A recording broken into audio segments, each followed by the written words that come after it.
Empaths and matriarchal trauma. I wanted to address this as some members of my community have also done their versions of video responses to the following video. Those of us that have seen it or heard about it, there is a woman, a mother, who went down to the school of her son and was videotaped yelling, screaming expletives in his face, among them the N word, and began to lash him with a belt. Now, from the context of the video, the white teacher called the mother down to the school to let her know that her son said something to the reference of, "I'm going to take your life," or something. I'm gonna do something in reference to harming your life, or something like that. And we need to remember that when it comes to children, that even though, especially from the perspective of tradition, I understand that children, when they come into the world, whether we see that and acknowledge that or not, they already are coming as their own spirit, their own person, their own human being that is housing this spiritual force. So this child could essentially know exactly what he means when he's regarding that teacher with that kind of energy. My question as a parent, or my question in regards to the child, is what did it take for the child to utter those words in the first place? What was on the child's mind? What was provoking the child to speak those words? Because I am not of the belief that children come into the world wanting to take other people's life. I'm not in the belief that children come into the world wanting to cause harm on sight.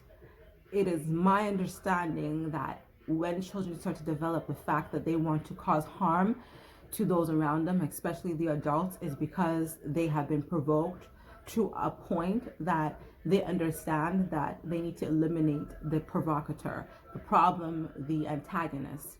As such, they understand that saying such things, "I wish you would disappear," I wish you would just stop hurting me, or I could hurt you to stop hurting me. This is where those thought processes come.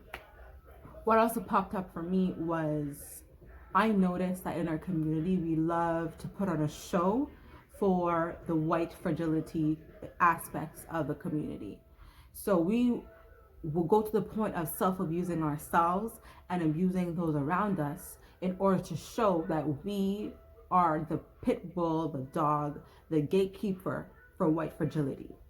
Because my job as a mother, in my opinion, is my child's safety and well-being, not to make my child an example for the world or for others to see in a way that's harmful and detrimental to my child's well-being. What I saw in that video and what I've seen in many other videos, and I've actually in my own physical contextual experience have witnessed with my own eyes and have heard the stories of others, is that when the mothers get like this, it is as though the mother is addressing their child as something that is alien to them, something that they do not recognize as being a part of them. So they're regarding the child as something outside of them and as something that has come to defile and destruct them. So they, being bigger and badder, are now going to show you that, oh no, you and I are not size. Therefore, in my bigness and my loudness and in my strength, I'm going to dominate you and I'm going to tear you down to the smallest aspect. Now, once you do that, one of two things seem to happen. The child is either strengthened through this and is able to still go out in the world and navigate life and have no issues, because they see at an early age, early on, that it's not has nothing to do with them, and in fact has everything to do with the abuser. So they do their best to be kind in spite of the abuse. They do their best as they go through life to experience therapy and to work through those traumas to ensure that they do not repeat that out into other relationships and other factions of their life. You have others, though, that are coming through the world as highly sensitive people. And these highly sensitive people do not take kind to yelling and abrasiveness. And the moment you trigger the child into that realm, they could get frozen and stagnate into that aspect, and any and every little thing around them thereafter can trigger that and cause them to go off. These types of highly sensitive people have no outlet of expression, so they're walking around very tense, and they're walking around with a lot of anger and resentment. And what happens with anger and resentment, it needs a place to go. So if you're a person that is, whether you're locked into religion or some kind of aspect of yourself that says you cannot be a violent person, or you cannot seek revenge, or there is no way that you are allowed to express this that you're feeling inside, it will eventually just manifest as a disease, as the unspoken that you're housing in your body. The other aspect of it is, if you are a person that doesn't give an F about expressing yourself, so you will yell, you will scream, you'll bang things, you'll throw things, you'll take out your anger on other people, places, and things, then yes, that can also adversely affect your health in an interior way as well as an exterior way. However, what I noticed is you're more of a person that is outwardly expressive, so that the brunt of the tension has an outlet, it has a way to release itself.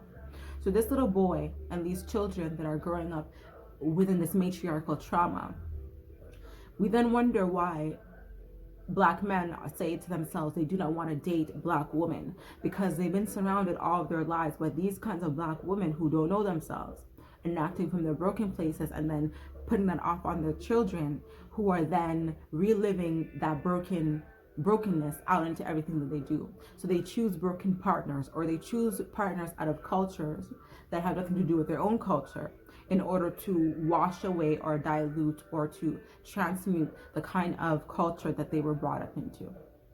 You have others that do everything in their best interest to find resolve and find a way to heal their family and to understand their family. Now, the other themes that I was noticing, there was no apathy for the child. There was no empathy for the child. It was complete reign of terror towards a child, as though the child deliberately set out in his day to upset the teacher, upset the classroom, when in fact you can tell that this child is experiencing the lack of ability to express himself. And then I also noticed that these same mothers feel that they have the right to have high expectations of their children at that age, as well as when the child becomes an adult. Now, if this child that has now become an adult has not had the opportunity to work through their traumas, then they're no good to themselves, let alone their family and their community. So these children sometimes become adults that have addictive personalities, whether it be to drugs, alcohol, food, or behaviors that are not conducive to them being able to expand and grow into generational wealth, or to be in a healthy mental mind, body, and state. And then they're not able to navigate the world, or be able to be gainfully employed, or to be able to be creative, to be an entrepreneur of sorts. And then the parents, particularly the mothers, are again putting upon the child all kinds of negativity, because a child that is now an adult isn't capable of taking care of themselves and essentially taking care of the mother in her older age. It is a cycle that perpetuates. What you put into your child is what your child is going to be able to put into you in your older age. And yes, the rule is not it's not a monolith for everyone, in the sense that not every single parent, mother and father, guardian that raises a child and gives a child everything they need, it's not that the child is actually going to always be there for the parent, guardian, or whatnot as they age. The reality, though, is better for you as an adult, as a person who has made a choice to raise another human being who is supposed to now become a productive aspect of society. It is your responsibility to do your best to ensure that that child has a safe, clean, sane, full environment, one that allows them to think and to be expressive, and not live their life in terror. Because the house that you have provided is to become a home, and it is the mother's responsibility to make the house, whatever it may be, a home, one that is safe, one that is peaceful, one that is conductive to being able to have the meals and be able to be in a clean space, clean clothes, an air that is conducive to being able to breathe well, all kinds of things, and being able to in exchange and have critical thinking, solution oriented dialogue with your child in order to fortify their way of approaching life as they go forward. There's so much that came up for me in watching that video and many other videos that is not discussed, and this is my first approach to having this discussion about matriarchal trauma. So embrace your nature. It has the roots to heal you.